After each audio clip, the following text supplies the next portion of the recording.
Seek enlightenment, for all else will be added on to you. That's kind of one of those sayings we hear a lot. Knock and it shall be open. This is the same idea that as long as you're looking, to keep looking, because you'll find it. You'll find what it is you're looking for. So it's one of those motivational things. So here we'll start off with a quote from Samael. Pretty serious mugshot there. It's very serious. His driver's license. Maybe it is. Enlightenment's Enlightenment's worst enemy is the eye. It is necessary to know that the eye is a knot in the flow of existence, a fatal obstruction in the flow of life. So that's one way he puts it, that we can visualize it. Life would run a little more smoothly if we understood our egos, or if we weren't externally controlled by them as much as we are. So that's kind of one of the sayings they use. It's a knot in the flow of existence.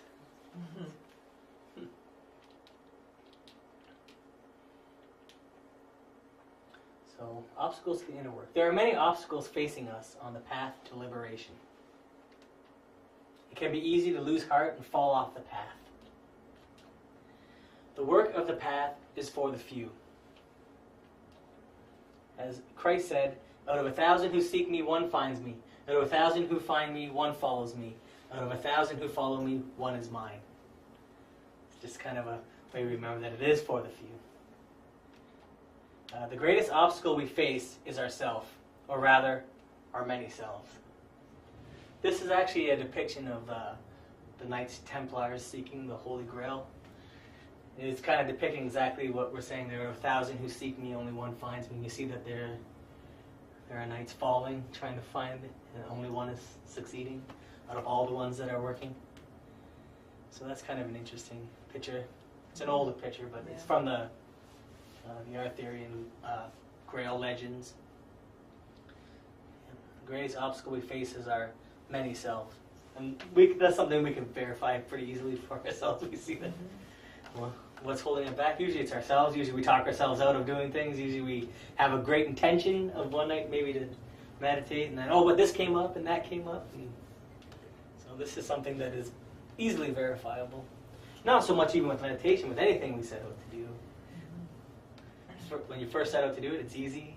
You're excited about it. You're pumped. You got all this energy reserved for it. And then the longer you continue doing it, whether it's quitting smoking or working out or whatever, it seems to be more difficult. More energy needs to be put in to keep us at the same enthusiasm level.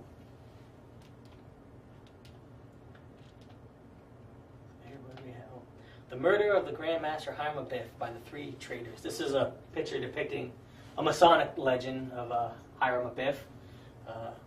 In the Masonic tradition, there also exist the three traitors. So this is something Samuel Moore talks about quite a bit, about the three traitors of Hiram. Hiram was like representative of the divine spark, the consciousness or the essence. The three traitors are representative of those three traitors that we've heard about in these lectures. The demon of desire being one of them, represented in the Christian tradition by Judas, because he's one who gives up Jesus for coins, for his desire for wealth. And there's the demon of the mind. In the Christian tradition, that's Pontius Pilate. He's the one who actually crucifies Jesus, but he washes his hands of it because he says, well, they want it done, and I'm just doing the law. And the Pharisees said, I said, what do you want, Barabbas or Jesus? And they said, Barabbas, so it's the mind that justifies its actions. And the demon of ill will. In the Christian tradition, it's represented by Caiaphas. The demon of ill will would be the most severe.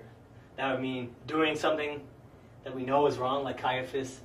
He knew that Jesus had an extraordinary teaching, but he sent him out to be crucified, even though he knew that he was a special man, basically. So the demon of ill will is doing something negative that we know is negative, but doing it anyways. This one is one of the more serious ones. Those are the three traitors. The three main traitors, they say, that keeps the essence enslaved. They can also be thought of as like uncontrolled emotion, destructive action, and negative thought. So action, thought, and emotion used negatively those are representative of the three traders. So it's interesting for us to try and to observe this in ourselves, to view it, and to start to eliminate those little egos that maybe manifest from these, but the actual work of eliminating the three traders themselves is a work that's much further on down the path.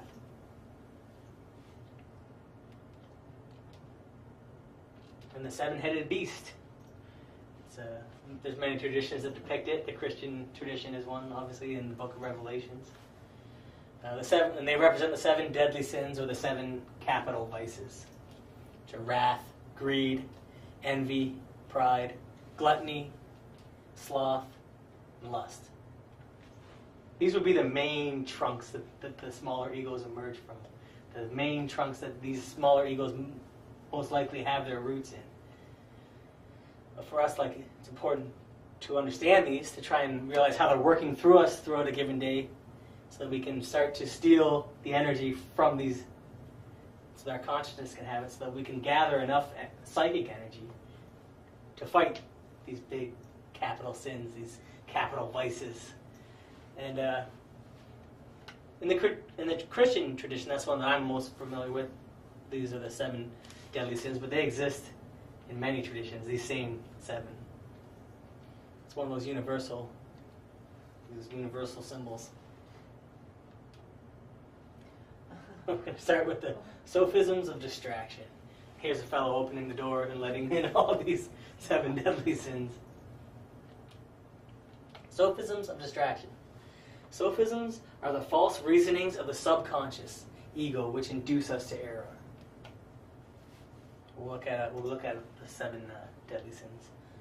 So sophisms are the false reasonings, like the justifications, how the mind justifies us portraying these egos through us. So hate, insult, hurt, humiliate others in the name of correcting them for their own good. This manifests itself often, and even through us sometimes, and we don't really say, "Well, I'm not hating. That's not hate. I'm just." But this is how it hides. Sometimes it's sophisticated. In this way, many hate without knowing they hate. And anger. The father and mother full of anger whip or discipline the child. This is from a Samuel War book, so maybe they don't whip or discipline the child anymore in our society, but they still have the same anger. This is done for the child's own good and is accepted as a full fulfillment of parental duty. So, back to hate. We can think that we have the people's best interests in mind, that we're doing it for their own good, but subtly there might be something else that's driving our actions. Subtly we might not even understand that what we're doing is a manifestation of that. If we're viewing somebody's actions as incorrect, maybe we have to understand what is it about it that we think is incorrect, and do we understand why they're doing it, and why are we all of a sudden the judge and the jury and the executioner over what their actions are correct or not? So there are ways that we present these in daily life without ever thinking that, without ever saying to ourselves, "No, I don't hate. I didn't do anything hateful today. I didn't say anything mean or spiteful," but might have. And anger, this one definitely exists. It's one of the big ones, anger. It manifests in many different ways. Sometimes people, like in a work situation, you're angry at a coworker or something like that, and they'll ask you to do something, and you'll say, "Sure."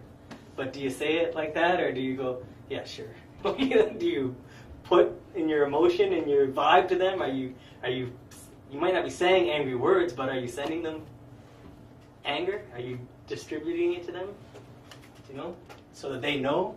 But then at the end of the day, you go, no, I wasn't angry. They just asked me if I would do it, and I said yes. Did you say it like that, or did you fine, and roll your eyes?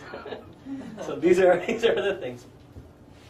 And we can see this too in parents and children, because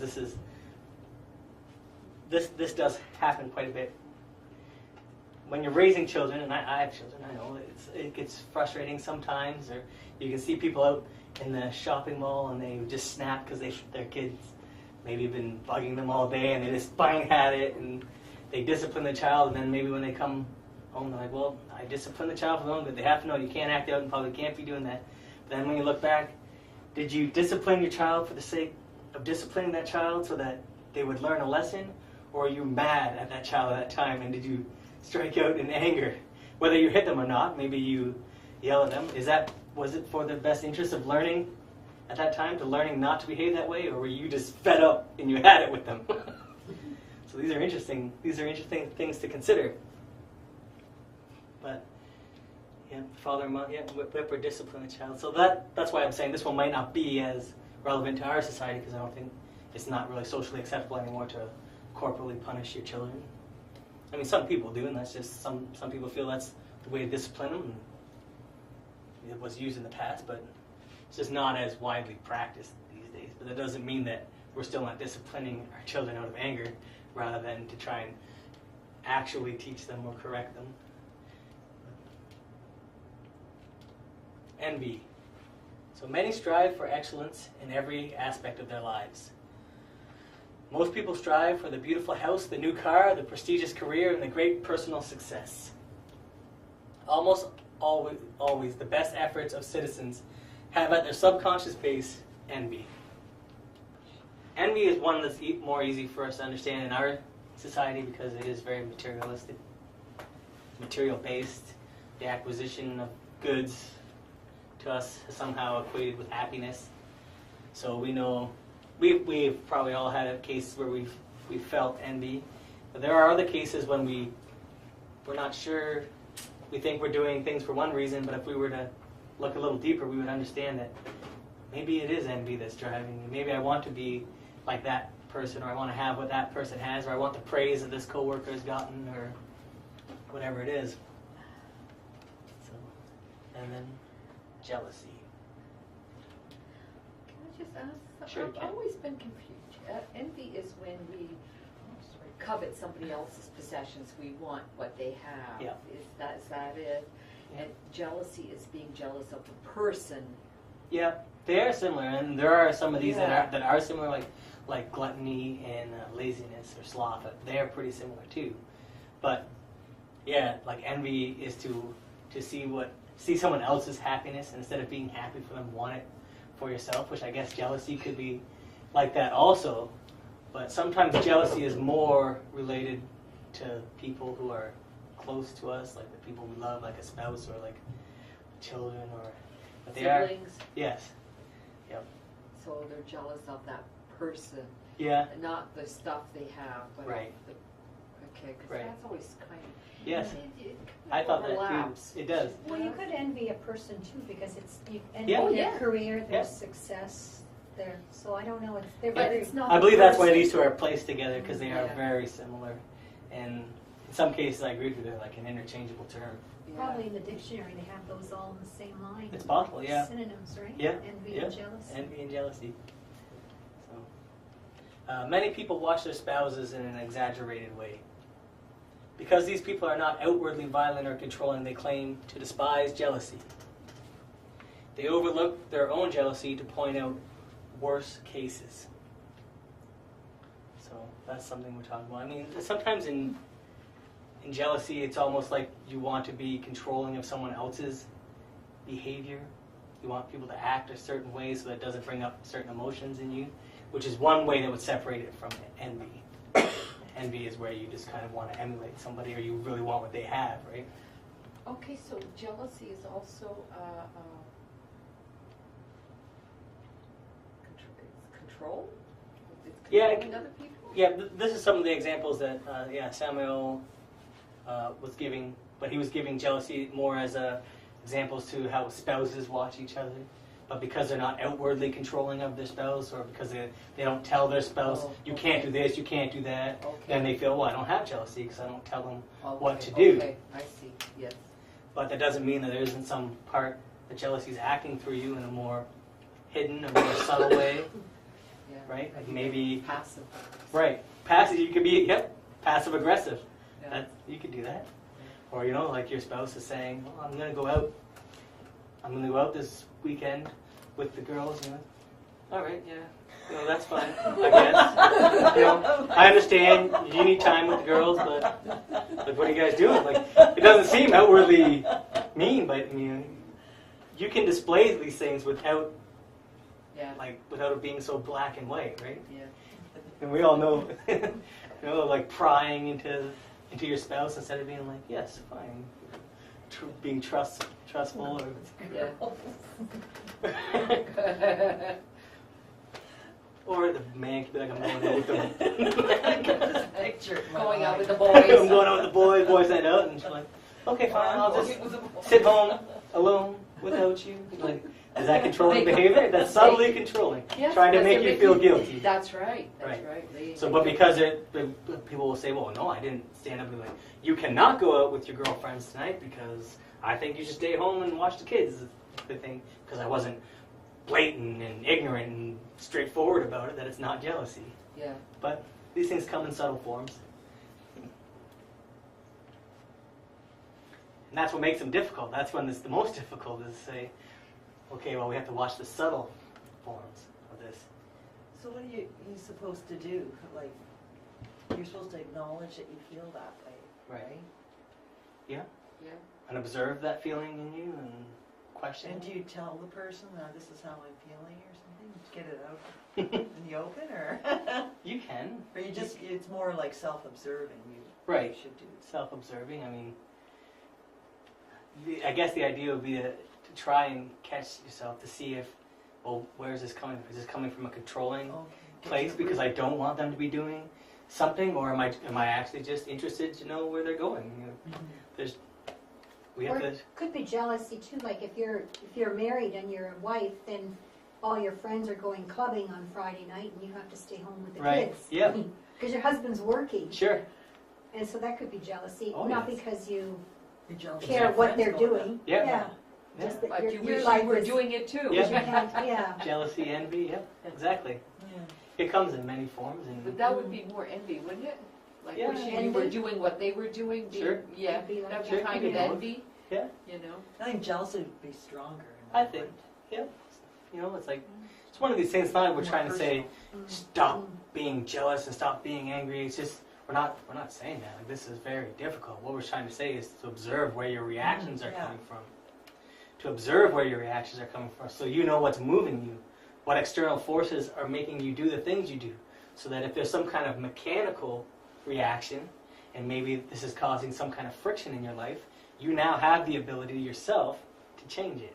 Wouldn't they be more internal forces that are? Yeah, out internal or external, like if there, you know? yeah, internal, external, whatever the forces are that are, it might be Controlling you. beneficial for us to know what they are, so we can Oh, say, yeah. well, is my whole life, is it like a circumstance, and then my reaction to a circumstance, and That's right. and all the circumstance is always going to dictate what my reaction is going to be, then that is a little bit mechanical, isn't it? Yeah. And it's like you have option A, B, or C, and depending on event A, B, or C, you're going to exhibit that.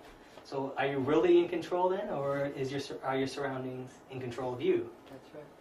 These are just some of the questions that we're trying to think about. We're trying to observe ourselves to see if we want to change certain aspects of our lives or our situation. We can do that, but first we have to understand what those aspects are, or what the situation is, what's controlling us, and how we can affect a change.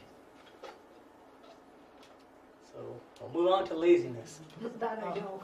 Yeah, everyone does. This is one of the biggest obstacles to Oh, yeah. not just Gnosis, but anything that we set out to do. Laziness. This is a disease we have. It's called the disease of tomorrow. I'll do it tomorrow. Yeah. Why not tomorrow? There's always a tomorrow, but there's always a tomorrow, but it never actually comes, does it? But it's always there for us to lean on. Well, today is not quite good because I got this and this, but tomorrow will be better. The circumstances to do that will be better tomorrow. I'm sure of it. Yeah. It's just like when people want to quit smoking, you know, Yeah. or go on a diet, or whatever. Right. Yeah. Oh, and this hides itself in many ways. Yeah. Like I want to go on a diet. So what am I? You can't start a diet on a Wednesday night. You can't do it. No. I'm going to start it on Sunday morning. And now you put it off, and then Sunday morning comes around. Do you start it? Well, I'm not going to because- meditate tonight. I'm going to put it because I'm going to wait. I'm going to get my mind in a good place. And I'm going to start meditating 20 minutes a night starting tomorrow, because I got my bedroom's a little messy. I got to clean the bedroom before I meditate. You got to meditate in a clean space. Like these are subtle forms of what can be called laziness or distraction, right? Procrastination, yeah. Right. Putting it off. Procrastination is the same as laziness, pretty much. Yeah. The accomplishment's the I same. don't feel like doing Yeah. it today, Yeah. but you're saying Yeah. I'll see if I feel like it tomorrow. Yep, exactly. But if the circumstances weren't right for you to do the thing today, and then you do nothing to change those circumstances or understand the circumstances, then you can pretty much predict the future, because if they're not right today and you do nothing to change them, they won't be right tomorrow or the next day or the next day, right? So many people in pseudo-esoteric schools despise the things of this world. There's a lot of people who say that the world is an illusion and they want to withdraw from and go to the Himalayas or whatever it is. They do not work at all because they claim that all is vanity. In this way, they cultivate laziness in the name of spirituality. So this is from Samuel Ward's book, and it was very interesting because this is sometimes people want to do this to hide themselves from the world because they want to become spiritual, but it's hard. It'd be like hiding in a cave, right? Like to say, oh, the world is an illusion. I'm not going to take part in it because I want to raise spirituality, so I go and hide in a cave. And therefore, none of these egos manifest through me because no one's around me to make me angry. And say you're in a cave for 10 years and you've never manifested anger or any bad thing. And then you come out of that cave and you go right back into society again. And then you'll soon discover that you didn't eliminate these egos. They were still there. The circumstance wasn't there for them to present themselves. You go back into society and the first person who cuts you off, you get mad again. So you can cultivate laziness in the name of spirituality. That's what he was saying. Gluttony. Many people who claim to despise gluttony eat more than normal, especially in this Western society where we enjoy a good appetite. People point to the obese as being gluttonous while overlooking their own gluttony because it seems less apparent outwardly. So that's true, even though you don't have to be extremely large to have gluttony, and it comes in different forms too, like people out of the bars getting drunk, that's a form of gluttony, and wanting more than their share of alcohol or anything else, right?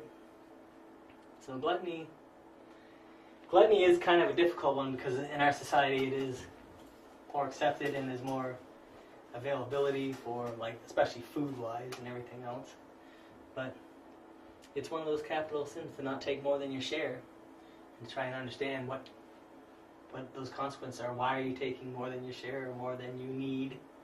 Is it because usually if you're taking more than you need, it's for a different reason. Either it's for your enjoyment or there's something else that's driving you, pleasure. So maybe you're not happy with something, so you seek pleasure in something else like food or alcohol or drugs, and you take vast amounts of those or more than your share anyways. So that way, addiction can sometimes be seen as a form of gluttony, or maybe that's how it started, and then before it became an actual addiction. This is how some of these manifest. Pride. Many people who claim to despise flattery and praise have no problem humiliating with their modesty the one who gives them compliments. So we think we're doing the exact opposite. We think we're not being prideful because someone's telling us, oh yeah, you really did good. No, stop, don't lie, that's enough. Like, it's a form of pride in itself. And I've found this too, like working in the trades. Sometimes you'll want to do this and you'll feel like you're helping someone out because you'll do something for them and they'll say, well, how much do I owe you for that? And you're like, no, it's okay. And then you'll find out that they actually will get insulted if you don't take their money. Right? Because then it's kind of like, oh no, it's okay. I know I'm doing it. I'll make the sacrifice for you, and I'll help you. And they want to pay you, but you're not giving them that opportunity. So, greed. For real. Yeah, greed. Yep. This is one of the ones that's more prevalent even in our society today, and even amongst. We can see this outwardly. In like major corporations or governments, we can observe it very easily. Oh, everything's run by greed and this, but sometimes it's a little harder for us to accept that how we manifest the greed. But it's very easy to catch it in other people, especially these big corporations. Oh, they're money hungry and then this and that. But sometimes, the outward society is a reflection of the internal. So we have to see, what is it we don't like about the external society? Do I carry those elements within myself and then eliminate them? So like the society we live in can be a mirror for our internal condition. So many people cultivate greed under the guise of providing for themselves mansions, luxury cars, suites. Many claim they are just trying to give their families a better life. Workaholics, materialistic. By hiding behind the provider mask, they cultivate greed. Okay, so this is one that usually we've known someone like this who their parents were a workaholic, or maybe our parents were a workaholic, and they always said that I didn't have a great life, so I'm doing my best to provide for you and give you everything you want, so you don't have to go without and you don't have to experience what I experienced. But maybe that person, instead of having all these things, maybe they just wanted more time with their parent, right? So this is possible, and we can start to lie to ourselves about, oh, now we have to work overtime because I got to get my kid this new pair of Nike shoes that all the other kids are wearing, or whatever it is, and maybe we could better spend our time by spending time with the kids themselves. So basically, we're trying to look at these as, these are some of the issues we face when we're trying to do the inner work. We have to say these things come in many forms and they many levels of severity, and we think that, well, if we're not outwardly manifesting it in a very blatant way, then we don't really have it at that moment. But sometimes the whole war is a bunch of very tiny battles. You see. Lust. This is a difficult one as well. Many people claim to despise lust because they are in a committed, monogamous relationship. These same people will view their particular partner as a means to an end sexually. They fulfill their partner's needs with the fulfillment of their own needs in mind, ulterior motives. This relationship is a glorified form of lust, although it does not appear so outwardly. If their partner did not fulfill their needs, they would inevitably move on. This, of course, is not love, but lust. So lust in our society, it is a tricky one because it manifests in many forms.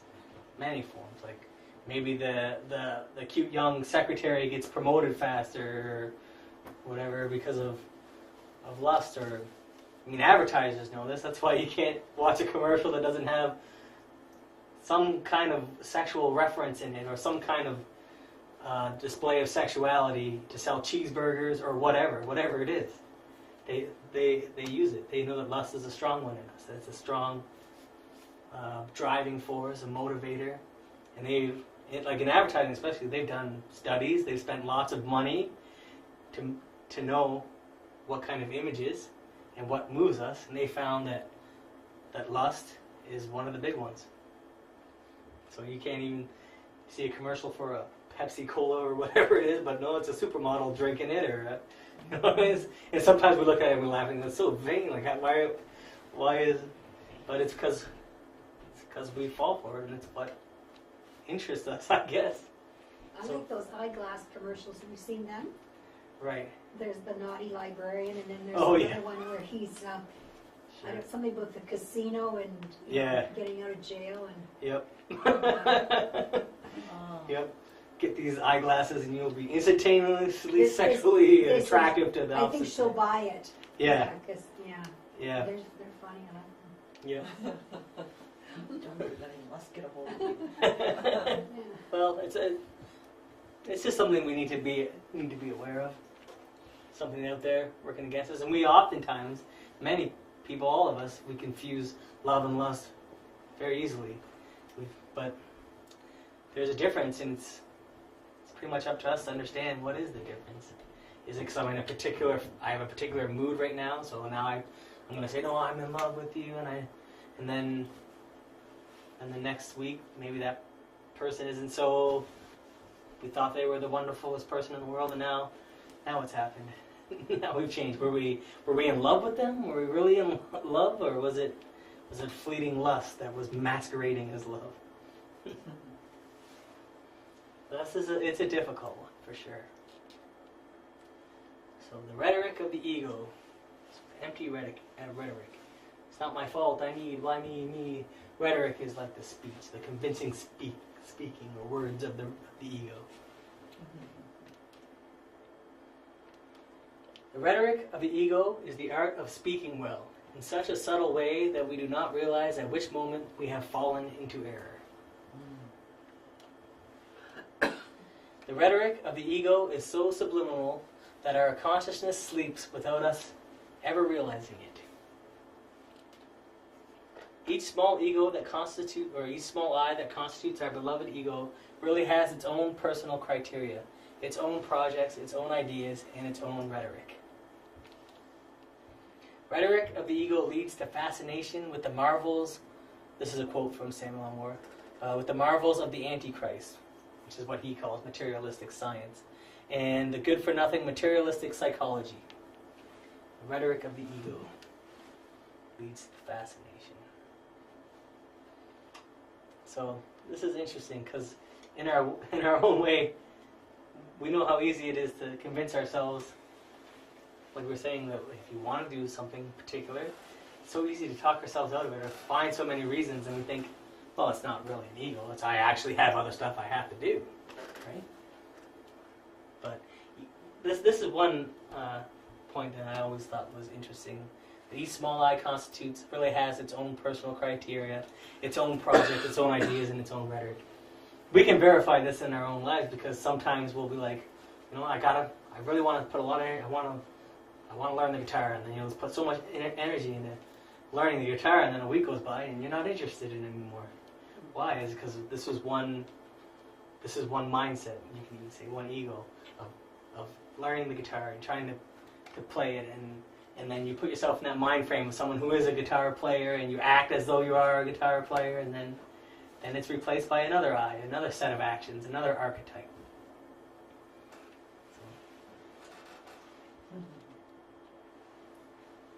Rhetoric of the ego, and we're going to look at resistance. Resistance is the opposing force. It is the secret weapon of the ego. It is the psychic force of the ego that is opposed to us becoming conscious of all our psychological defects. The Gnostic path is a positive force. Every positive force is opposed by a negative force. Whenever we propose to carry out a certain action, whether it be annihilating an ego, controlling sexual energy, doing a certain work, we must observe and calculate the force of resistance. This is one of those laws that if you, like the law of the pendulum, remember, you push so far in one direction, it's going to push back in the equal opposite direction. So we want to exert a force to a specific end. There's going to be a specific calculatable force trying to stop us from reaching that end. Right? Like once again, you can use the idea of quitting smoking. People want to quit smoking a lot, but there's a huge force working against them, so they don't quit smoking. The same as with meditating or trying to work on the path. You want to work on yourself, you have to put force into it. You have to put conscious effort, voluntary suffering. But there's a force pushing against you that says, I don't know, it would be easier if I didn't do this, and it comes in subtle forms. It's not like we can actually feel it pushing against us, but there is a force that if you have a certain amount of energy invested in a thing, that same certain amount of energy is going of the opposing side can be pushing against you to try and make sure that you don't reach those goals that you set. The law of entropy is also. The law of entropy is one of those forces of resistance.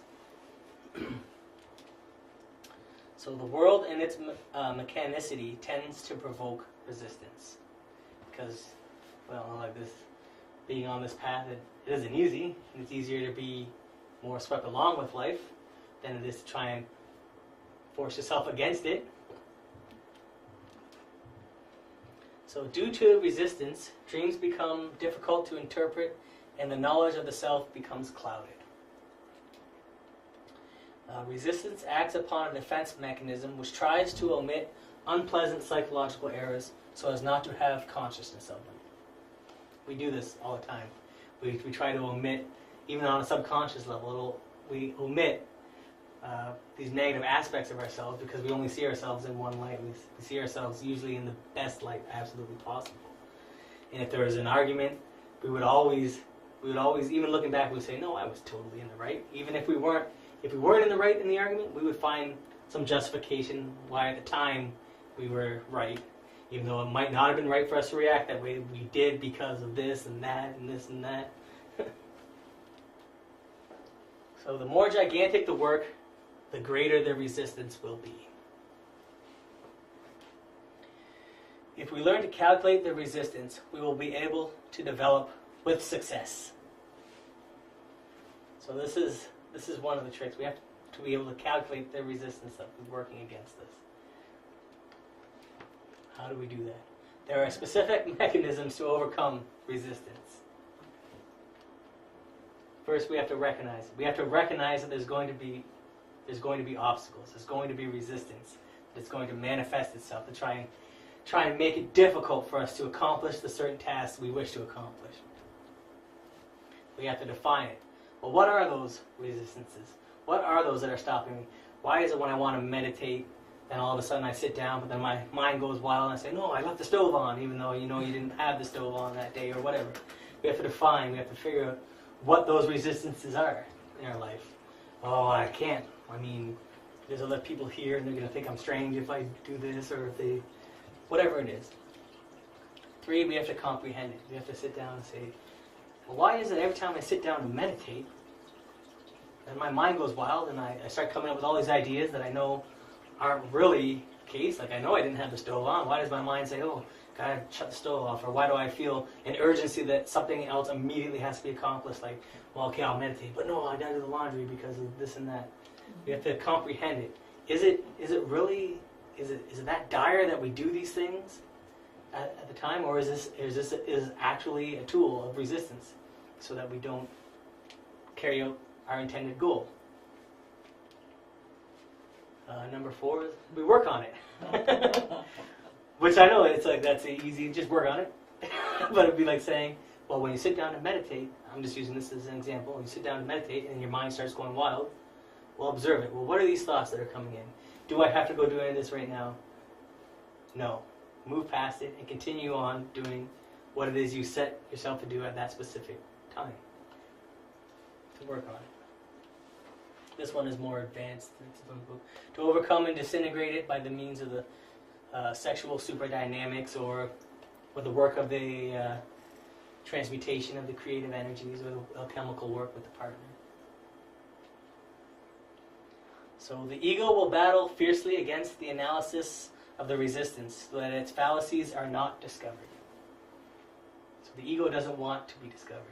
And it'll say, it'll start to be like, well, what are you doing right now? They're trying to tell you that you don't know how your own mind operates. Well, I'm in your mind and you know how I operate. And there's all these things like this.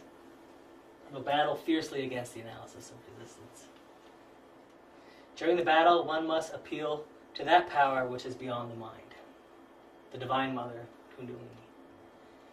This is why we say we can go very far, and at the beginning we need prayer and devotion to help us, to get us through the tougher times, to help us to understand the things that we don't understand, to comprehend why this is so difficult for us, or to even just give us general assistance in the practices.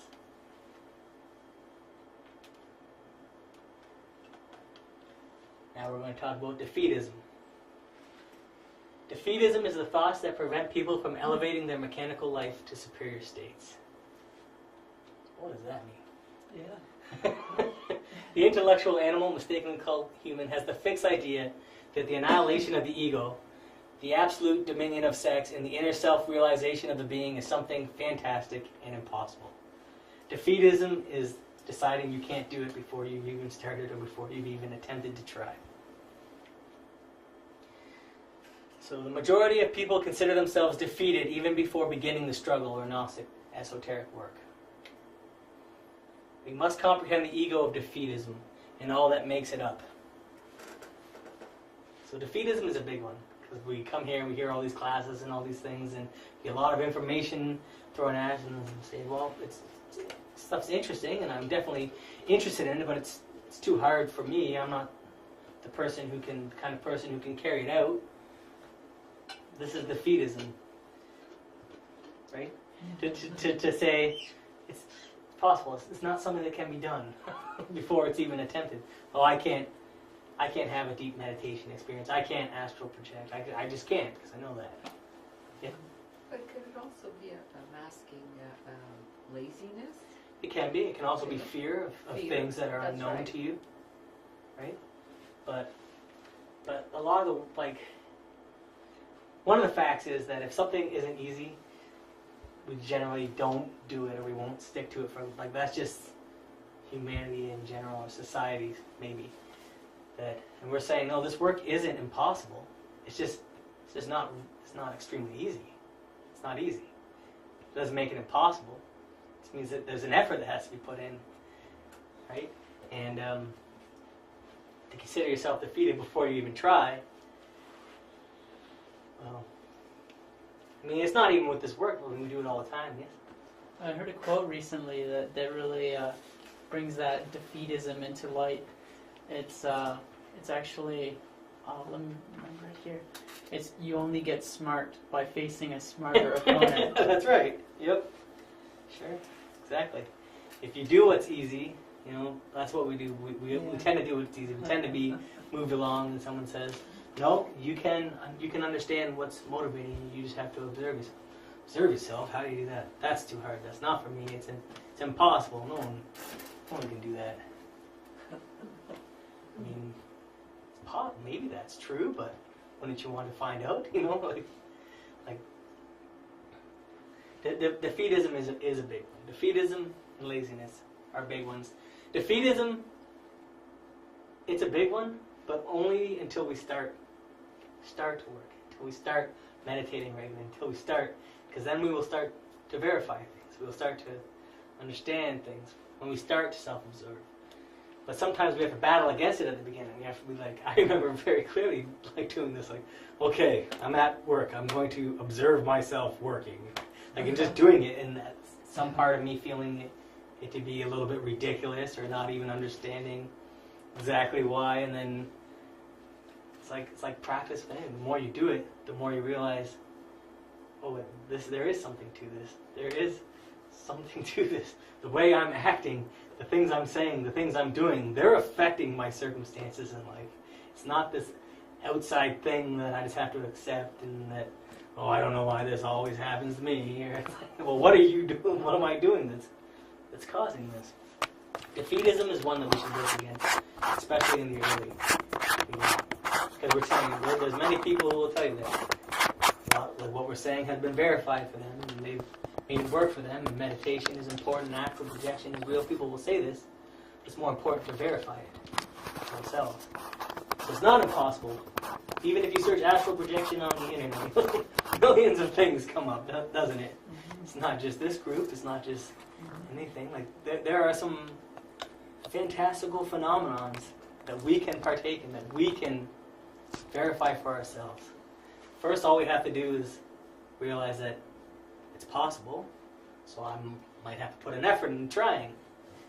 I might have to say, maybe I can do it. Maybe I'll just start one step at a time, and I won't just view it as the whole big, overwhelming picture of the whole thing. So in synthesis, there exist 3 common defeatist attitudes. 1, to feel handicapped due to lack of intellectual education. 2, to feel incapable of beginning the radical transformation. And 3, to feel unpresented with the opportunity to change or triumph. These are the 3 common defeatist attitudes. The 3 most common. There are many defeatist attitudes. So we'll look at them individually. To feel handicapped due to a lack of intellectual education. Do not confuse intellectual education with wisdom. The great masters, Hermes, Trismegistus, Paracelsus, Plato, Socrates, etc., never attended universities. Each person indeed has his own master. The master is the being. The being is beyond the mind and false rationalism. So, to confuse intellectual education and wisdom is something we do all the time. Remember we were talking about the different levels of the being one time? A little while ago we were saying there's different levels of the inner being. Sometimes you have to raise the level of the being, your circumstances and what you're around to be able to acquire more different wisdom. So just because people have PhDs or they're doctors, they have schooling, doesn't necessarily mean that they have the same wisdom that we're talking about. And there are many people who accomplish many great things who don't have this intellectual education. Like they always use Albert Einstein as an example of that, failed math or something like this, right? So what was it then? Why was he able down the road then to understand such big concepts, such mathematical concepts? So number 2, to feel incapable of beginning the radical transformation. The human robots who are programmed by materialistic science feel that they are at a disadvantage because they feel they are not capable enough. The influence of our false academic education adulterates the value of the being, or it doesn't even take into consideration the value of the being. This ego must be eliminated because it causes laziness in the work and an aversion to the Gnostic path. The Gnostic path must be started here and now. It's kind of motivational. We can do it. Start now. Right? So we feel this is what we were talking about before with defeatism. We feel we can't do it before we even start it. We're just not capable of the radical transformation that they're talking about. It's just maybe it's for other people, but for me, I'm just maybe my next life, maybe I'll do it. I don't. Maybe this is just maybe the precursor. Maybe you know what I mean. But can't wait for the future. We can't wait for our next life. We can't wait because we're never positive of these outcomes. We're positive of the next life. So 3, to feel unpresented with the opportunity to change or triumph. Everything is the result of the law of action and consequence. However, the possibility that a superior law transcends an inferior law exists. We must fabricate in the moment the opportune moments for spiritual growth.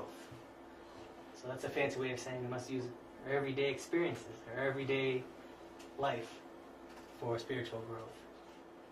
Right? Not to wait for the perfect conditions to be there. Not to wait, well, it'll be easier to self-observe at some other time. Oh, we can use this moment right now. When we're sitting and we're sitting here in this basement, we're listening to this lecture, how are we feeling, you know what I mean? Like, the moment is now. We're not waiting for some future moment.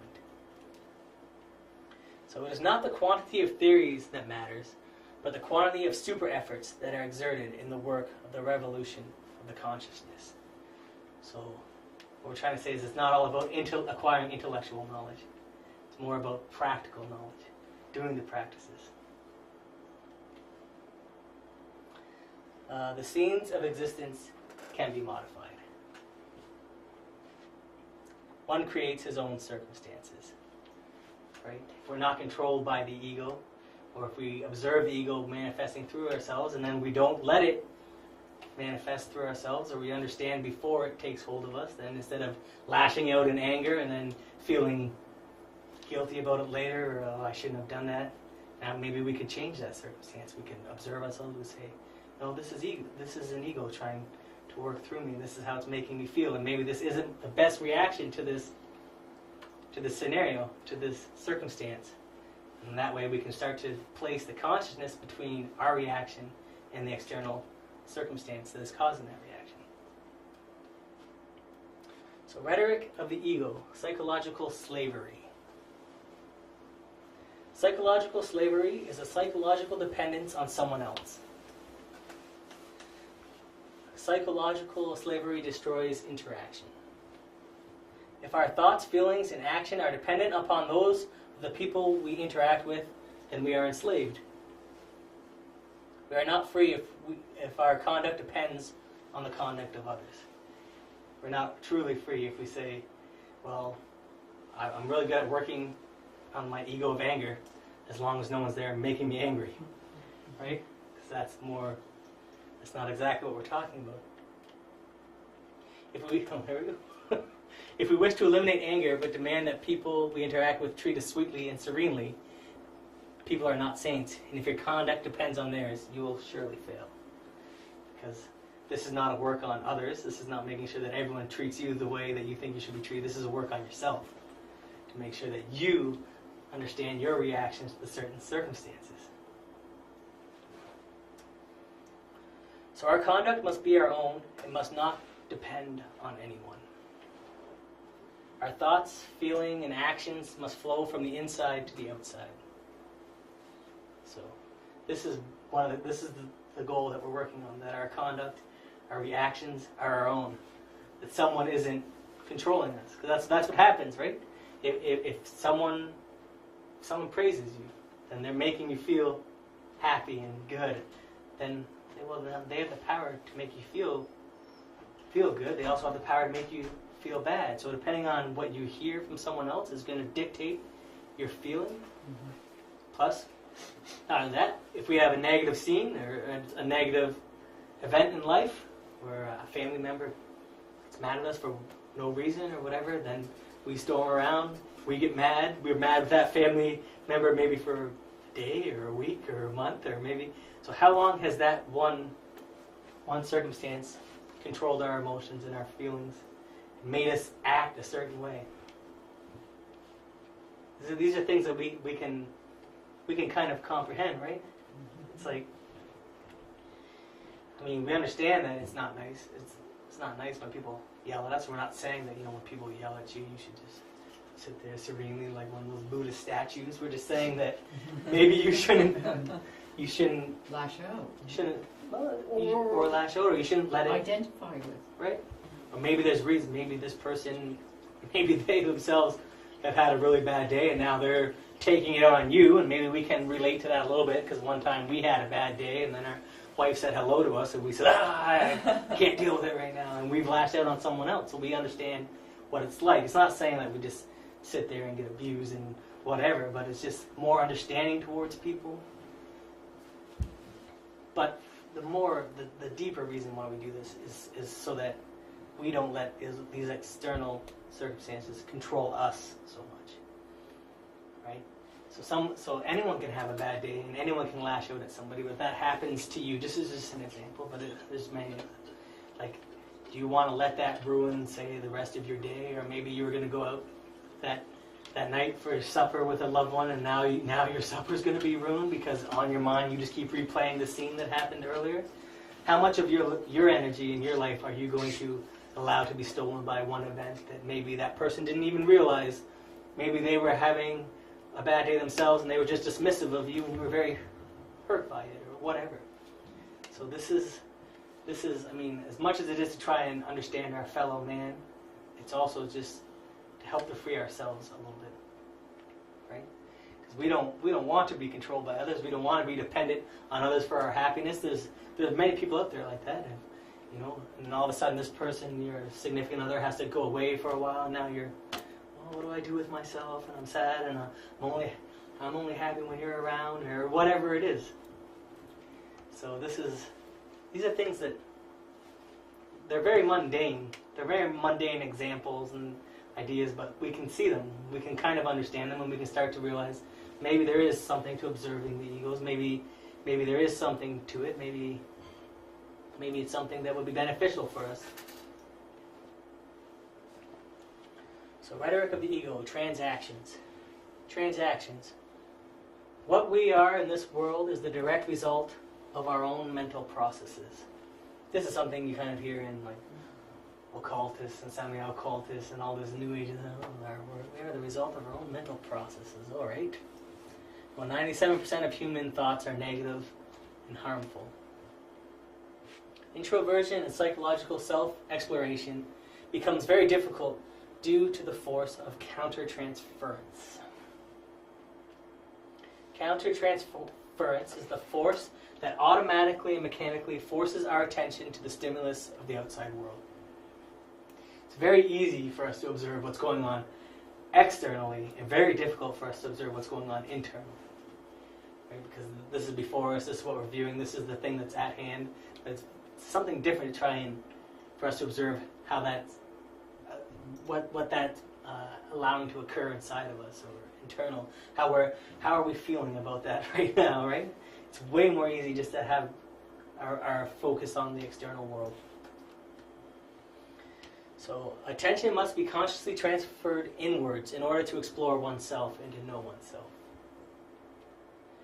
Great practice in meditation and self-observation will lead to the overcoming of the force of counter-transference.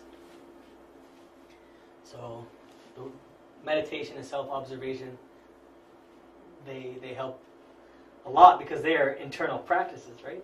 They're practices that help you to go internal so that you're not just always focused on what's outside, what the scenario is, what's happening to you, but you're also now starting to be more aware of what your reaction is and your consequences to that circumstances are.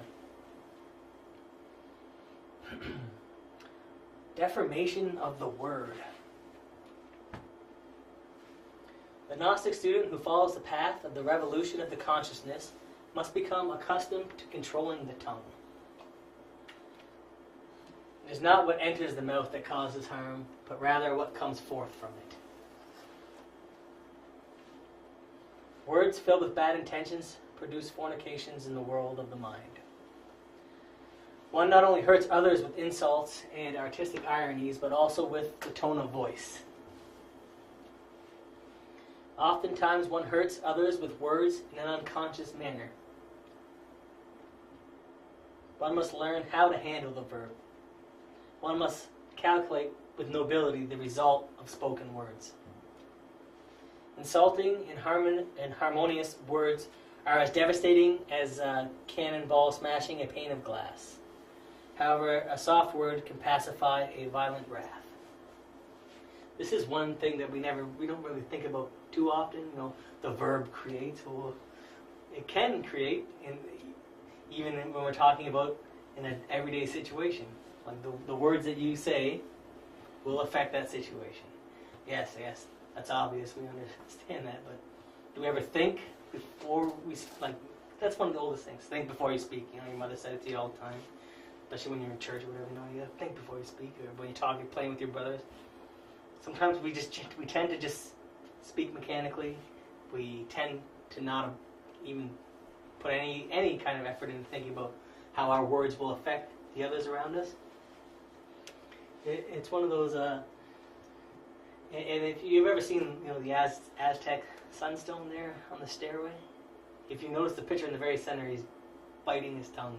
So they said that is one of the biggest problems of this fifth race will ever have, is its inability to control its own verb, to understand the power that words have, to understand the power that words have on people around them. Right? Even the tone of voice has a power, what we were talking about earlier.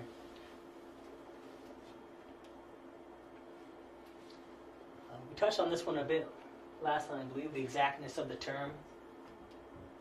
So in the path of the revolution of the consciousness, precision of the verb is foundational. Language is the instrument of individual expression and communication among humans. This is pretty obvious. The word is the exteriorization of our complicated interior language. The word can be utilized by either the being or the ego. When trying to solve a problem, we must abstain from expressing our opinion. This is one that I have in my daily life tried to put into action, and the results are very interesting. To try to solve a problem without stating your opinion. An opinion is the act of choosing one viewpoint while simultaneously affirming that the opposite viewpoint may in fact be correct. Opinions are not truth, and thus opinions can be debated. We must resolve a problem by meditating on it. We must choose our words carefully with precision in mind in order to communicate to others effectively. This is something difficult because all we do is express our opinion. But this is one of those practices in instead of being subjective about an event, to try and be objective about it, to try and see what it was. Player A, player B, player A says this, B says this is the outcome, without trying to actually attach our own personal opinions about, because maybe we have certain feelings about player A, so we're just not going to agree with them anyways. So maybe we have to look past this kind of thing to see the actual event as it actually was, instead of just our take on it or our opinion about it. Exactness of the term. Be it known to you that speaking in an improper manner is not only committing a fault in what is said, but also a type of damage which is caused to the souls. That was said by our main man, Plato. Because he also knew that words, how we speak, and the words we use are very important to understand. So, contumacy. Contumacy is the insistence of pointing out errors. This can be a very positive tool when trying to observe and eliminate our own particular ego. However, it can also be a great obstacle if not applied correctly. The key is we must seek the errors we perceive in others within our own selves. So we perceive that this person has this or that wrong with them. We say, well, what is it that we think they're doing wrong, or what do we think that they're manifesting? What is it the ego that we disagree with them manifesting? How do I manifest that ego?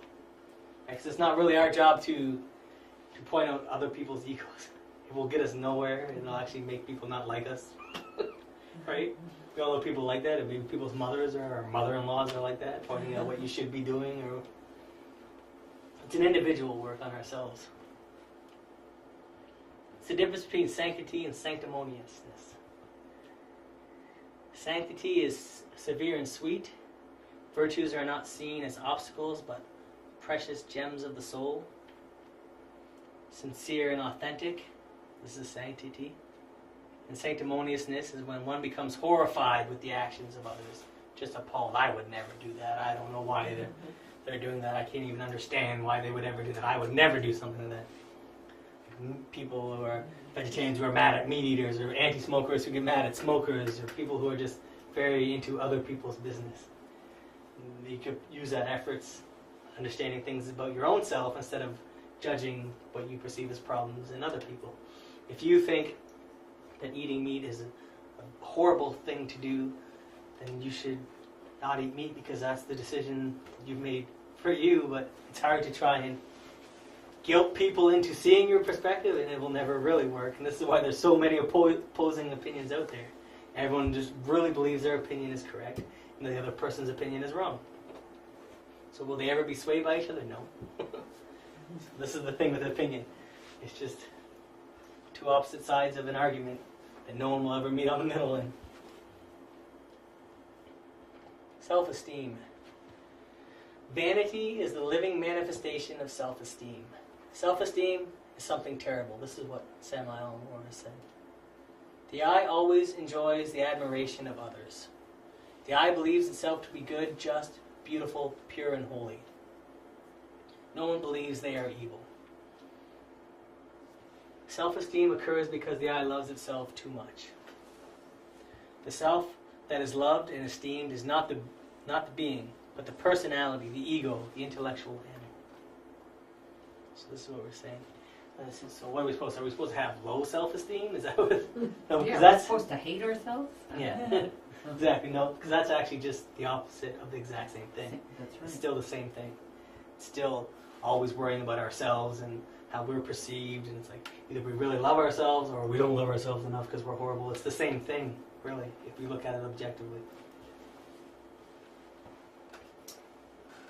Negligence.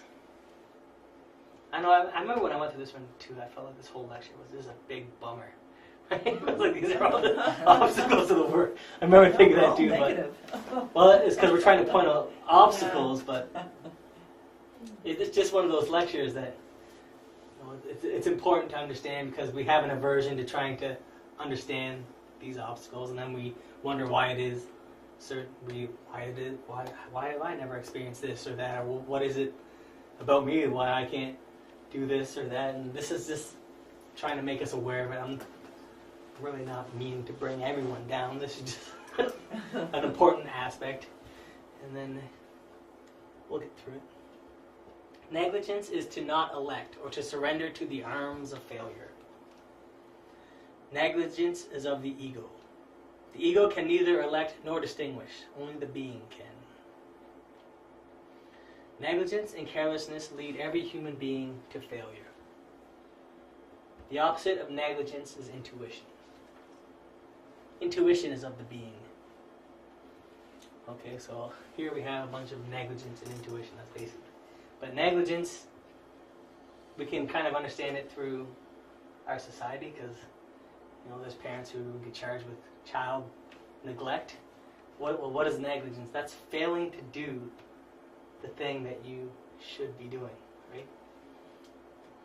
That's what child neglect is. Neglect, it's not saying that, you kind of just forgot to take care of your child, you just forgot. No, you chose not to do what was required of you as a parent, as an example. So negligence isn't just like forgetfulness, or it's actually choosing to do that which we know is opposite to what we should be doing. It's because the person was thinking more of themselves. Yeah. Doing what's best for themselves. Yeah, there's lots of reasons why laziness can be a reason why negligence occurs. That's right. Or, being too wrapped up in your own self, or whatever it is. Depends on the case. Ill will, right? Yep, it is, exactly. It's like ill will. It's like doing something wrong, even though you know it's wrong, which is kind of like doubly bad. Gregarious conduct. I do like saying that word, gregarious. Gregarious conduct is the tendency to ally oneself to other human machines without distinction or control of any kind. What the heck does that mean? Yeah, really. I think that's how we do it. A really kind of confusing sentence, and then we'll try and explain it after. The intellectual animal acts very different in a crowd than when alone. Oh, yes. It's like mob mentality or the group Yes. mentality. Mob mentality causes people to do things they would never do otherwise. Right? This is how riots in the street happen. Like, what was that one in Vancouver because the hockey team lost the Stanley Cup? And there was a riot. I think those people would have done that. Like, would they go, would they say, you know what, I want to do today? I know there's not a lot of people in the street, but I would really like to burn a police car, or I would like to smash a window. They do things that they would never have normally done unless they weren't in this group setting, feeding off of the group energy, the group mentality, and just letting themselves be carried away with that. Riots, vandalism, violence, looting, etc. We must select our emotions carefully. Do not open the doors to a drunkard, or you invite drunkenness. Do not open the doors to promiscuous advances from opposite sex, or you invite fornication. We must shut the doors to negative emotions. Drug addicts, murderers, thieves, etc. infect other people. We must open the doors of perception to positive emotions. Like we don't want to be carried away by group mentality.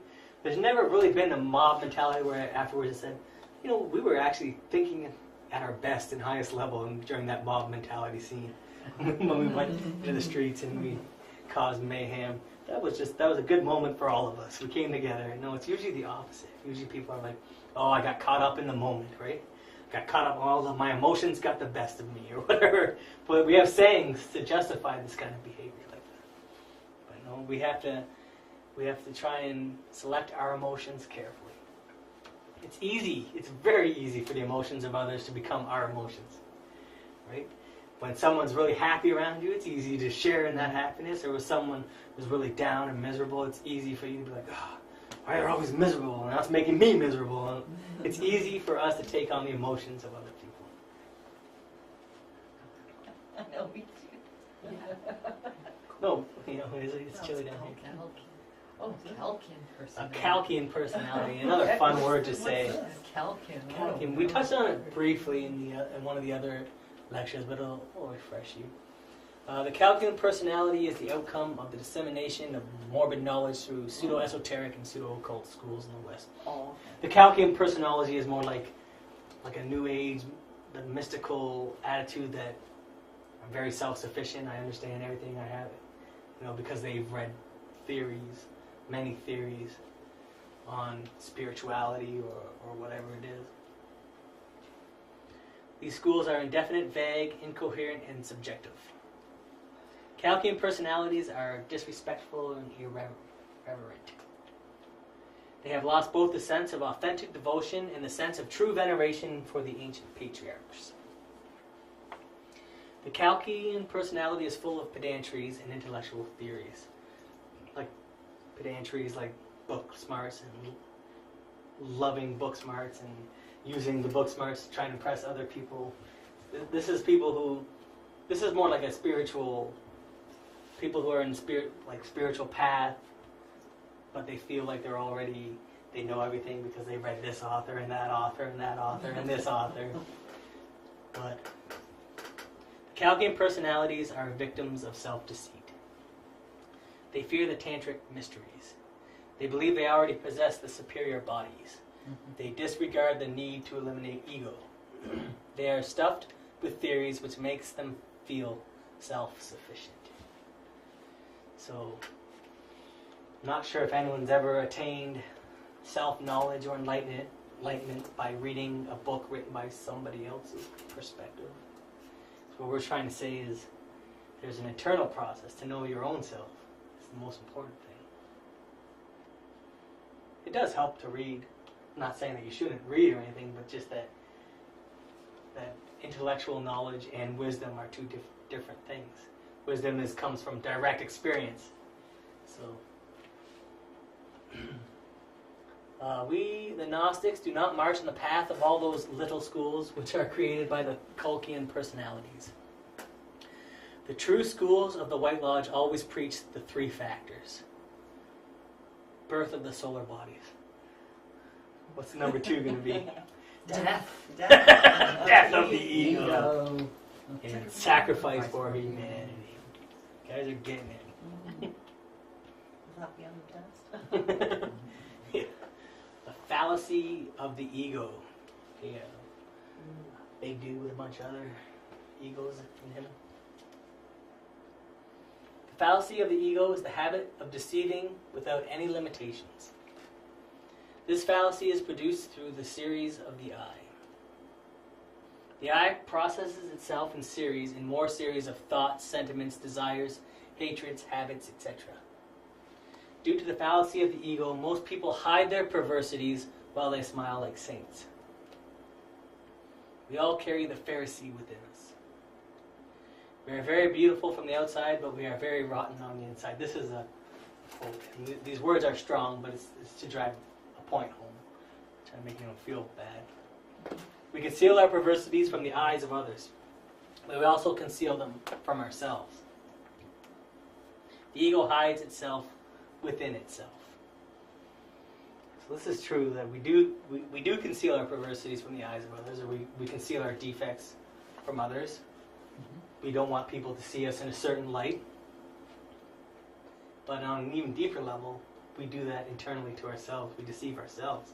We also don't see ourselves. We also refuse to see ourselves in a certain light.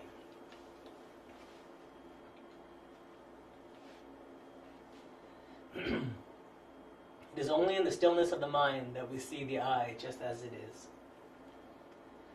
The stillness of the ocean of the mind is not a result. It is a natural state. So this is kind of going back what he said to the ego being a knot in the ocean of life. That the still, serene mind isn't a result. It's a natural state.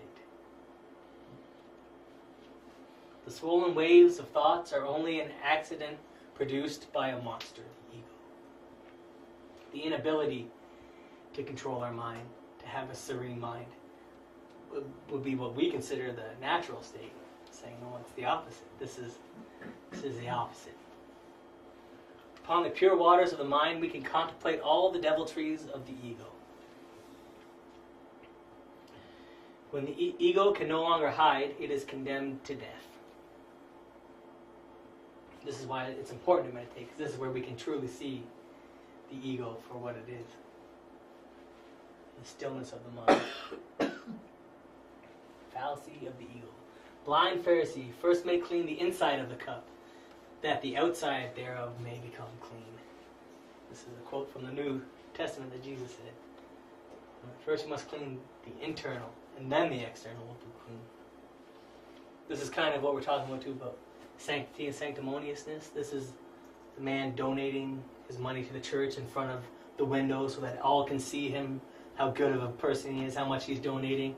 And this is the poor man who's donating what he can from the shadows without being seen, without wanting the praise of being good or for people to see how charitable he is. It's one of those strong pictures. It's one of those stories from the Bible, but I do like it. Clean the inside of the cup that the outside thereof may become clean. That's exactly what he was talking about. Take care of our internal aspects. Eliminate the ego, and then be outwardly beautiful. Don't put on the mask of beautifulness to hide the inside. Picture Jofra hanging up there on the wall too. Work with the three factors. Alright. This is actually just a section of this painting, but What's the work of what? work with the three factors. Oh. So progress in the What's inner the work. star? Mm-hmm. Yeah, it's the microcosmic star. There's the serpent ascending there. Yeah. There's a lot of real esoteric imagery. So how do we work with the three factors?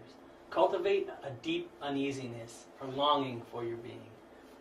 Maybe not even your being, maybe a longing to know or to understand what is truth. Cultivate a love for the work. If you start to meditate and you start to enjoy the time that you meditate, it's easier to meditate. Right? To cultivate a love for the work. To start to develop that continuity of purpose. To say, oh, today I'm going to try and observe my actions and use that as your anchor for the whole day. To make that your center focal point. To have a continuity of purpose. That means that you're living your day with an objective, with a goal. Prayer and devotion are a big one. Repentance, the door that's always open. This is how we start to work with the three factors. Continual sacrifices and super efforts to move forward. Because there's going to be times, it happens to everybody, it doesn't matter if you're phase C or second chamber or you've been a member of Gnosis for 40 years, there's going to be times when you're going to be like, I don't want to do my practices today, I don't want to do them, I'm not in a good mood, and it's just, it'll be better tomorrow. Well, what's required then to move on? A super effort, to put in an extra effort. Say, all right, no, it's important that I do these, that I meditate, that I try to observe myself. These are important things to do. That's what we're talking about, super efforts. And the continual sacrifices. This isn't like sitting in your bedroom and whipping yourself like a priest or a house priest or whatever. This is sacrificing those things that you think you want to be doing. Sacrificing, watching television, or sacrificing your Wednesday evening or whatever it may be. That is our slide on obstacles to the inner work.